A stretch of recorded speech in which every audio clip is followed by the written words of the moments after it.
Ciao, sono Francesco Lelio dell'antica panelleria Danino di Palermo e mi trovo qui a Giallo Zafferano per preparare le mie panelle. Cominciamo. Mettiamo la farina in pentola, aggiungiamo il sale e vado a miscelare le polveri a secco. Vado a versare l'acqua a filo, poco alla volta, in modo tale da non creare dei grumi. E vado dal centro verso l'esterno.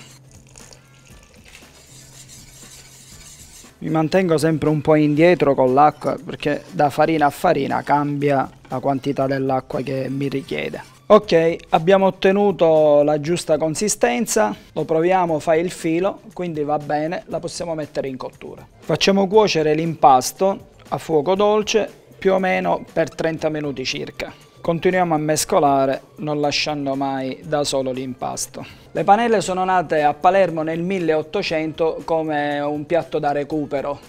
Trito il prezzemolo molto grossolano in modo tale da lasciare la foglia quasi intera. La farina sta iniziando a prendere la sua consistenza, è qui che comincia la cottura vera e propria della farina ed è qui che dobbiamo mescolare più energicamente perché la farina inizia ad indurire. A questo punto che il nostro impasto è pronto, andiamo a mettere un bel ciuffo di prezzemolo. Mescoliamo in modo tale da rendere omogeneo il prezzemolo in tutto l'impasto. Il metodo tradizionale è quello di spalmare questo impasto su delle tavolette di legno. Questa è la forma di legno dove anticamente venivano realizzate le panelle. Come ben potete vedere, sulla forma abbiamo un'incisione che ci ricorda la lisca del pesce. Perché la lisca del pesce? Perché originariamente su un olio dove veniva fritto del pesce, quasi sempre le sogliole, su quest'olio venivano fritte le panelle, ma a casa li potete fare benissimo spalmando l'impasto su un piano di marmo o d'acciaio, come preferite voi. Lo vado a rifilare.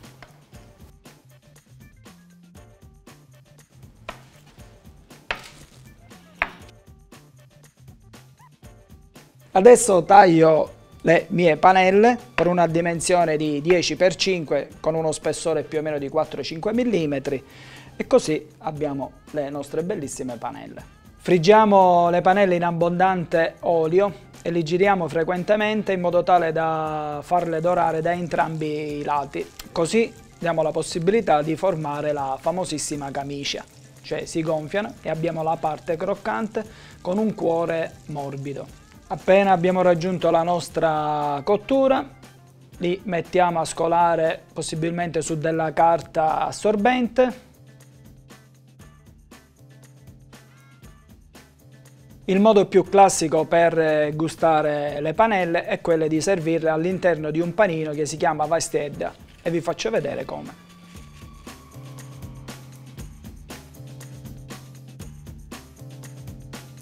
Non ci resta che assaggiare. Mamma mia che squisitezza! Alla prossima, vi aspetto!